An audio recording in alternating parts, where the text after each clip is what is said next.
Hello everybody, my name is VS Lightning or Doom VS here. I'm doing a commentary over one of B-Tran's videos today. It's a 55 gun streak with the Maverick, with the new DLC gun. I'm sure you guys know all about it by now. It's been out for a little bit, but this is a pretty good game. It's on Whiteout, a map that I don't think is all that good for going for gameplays on, but he seemed to do alright with it. So if you enjoyed the gameplay, be sure to check his channel out. The link will be in the description for more amazing gameplays such as this. And if you enjoy the commentary, of course, you can check out my channel as well. But what I'd like to talk about today is what each Call of Duty brought to the table in particular. I think each game had some good stuff that it brought forth. Some things I think better than others that really helped the series along. Of course, each had their flaws, but I'm not going to talk about that in this commentary. I'm going to start with Modern Warfare 1 or Call of Duty 4 as most people refer to it as, and just work our way all the way up to Ghosts. So in COD 4, I didn't really play this too much in the prime time. I might have done it a little bit, but I didn't really get into Call of Duty until MW2. However, COD 4 is pretty much thought of as the base for online multiplayer first-person shooters. I know a lot of people enjoyed this game in its prime time, and it really just set the foundation for the future Call of Duties to come out.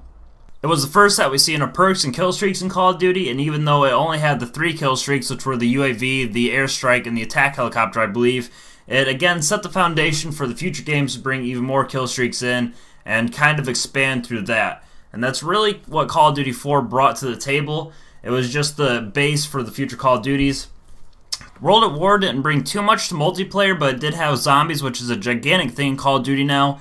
I personally only bought the map packs in Black Ops 1 and Black Ops 2 strictly for the zombies maps.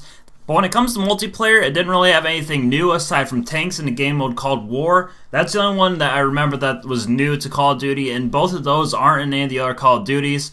Modern Warfare 2, I believe, is, in my opinion, the biggest asset to Call of Duty. It brought a lot of new things. It brought more perks and more kill streaks, most specifically the nuke, which I think really helped Call of Duty. Not so much the Treyarch games because they didn't bring any kill streaks like that forward. They had the nuclear in Black Ops 2, but that doesn't really count. It wasn't much of a kill streak, and all that it gave you was a medal that popped up. But the nuke really set the way for the Moab and the ChemStrike, both of which I'll talk about in their respective games, but the nuke was just the best thing to go for in Modern Warfare 2, especially with all the extra perks that they added in. The only unfortunate thing was One Man Army and Danger Close, which wasn't really that bad during the game's prime time, but after Black Ops 1 came out, a lot of people just started playing like that. Quickscoping also, I believe, started mostly in Modern Warfare 2, or really took off. I know a couple people did it in Call of Duty 4, and that's probably where it started, but Modern Warfare 2 is really known for its quickscoping, which isn't a bad thing. It's not a good thing. I'm kind of neutral on that. It set a lot of people's channels off, like FaZe and all the people in FaZe and the other trick shotting clans and quickscoping and stuff like that. But the nuke is the biggest thing in MW2, in my opinion, that they brought forward. Infinity Ward really seems to be bringing the most to the table at this point. But moving on to Black Ops 1, the only thing that I could really think of that was new about this game were the sniping mechanics, how you had to scope in to actually be able to get a kill. It made quickscoping a little bit harder, not impossible, but more difficult. And theater, I think, was the biggest thing. It brought theater, which sadly is no longer in Ghosts. I don't know if it's going to be in the next Call of Duty. But when this was around, it was really nice. I know a lot of people used it to record like the 30-second clips in Black Ops 1 and help save games in Modern Warfare 3, as well as Black Ops 2, but that's really all I can think about when it comes to multiplayer. I know it brought some other stuff to zombies, but I'm trying to focus mostly on stuff that the game's brought to multiplayer. So moving on into MW3, I think this game had quite a bit that it brought as well. Most specifically Specialist, I think this was a very good idea on Infinity Ward's part. It's something I don't think anybody else really thought of before as a strike package, and it really took off when it came out. Some people were skeptical at first when they heard about it and the game wasn't released yet, but I know a lot of people primarily ran that, mostly for the Moab, which is another thing that this game brought. The Moab is a lot like the nuke for those of you guys who haven't played these older Call of Duties and are starting in Ghost just now. The Moab is pretty much the ChemStrike in MW3. It's a 25 gun streak, or 24 if you're using Hardline, of course.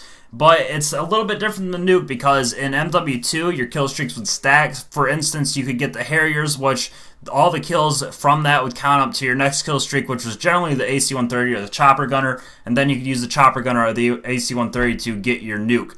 So that was something a little bit different that Infinity Ward brought with MW3, was that you had to get all gun kills in this game, which made it more challenging. And the Moab also didn't end the game like the nuke did. I always thought it'd be cool if they brought a game mode forward where a ChemStrike or a Moab would end the game, just to kind of give that MW2 feel, but I don't really think that's ever going to happen.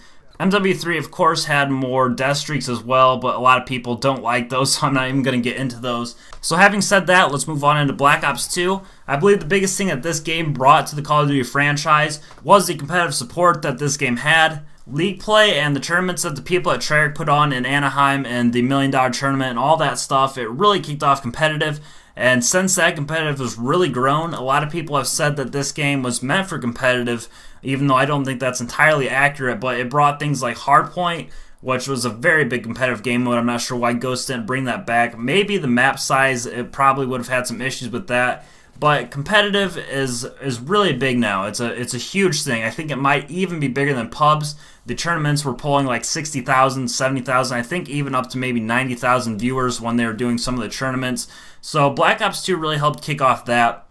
And finally on to Ghost, which I only have a few things to talk about. But the only thing I think this game really brought that was new to the Call of Duty franchise were the hybrid servers. A lot of people thought that they were dedicated servers before the game came out. But being hybrid servers are only partially dedicated and partially P2P. I believe if they were full undedicated servers, this game would play a lot better. But it is what it is. And that's pretty much it for the commentary. So please like the video to support the Doom Clan. Be sure to check out B-Tran's channel again, as I mentioned. His link will be in the description. And I will catch you all in my next commentary here on the Doom Clan channel.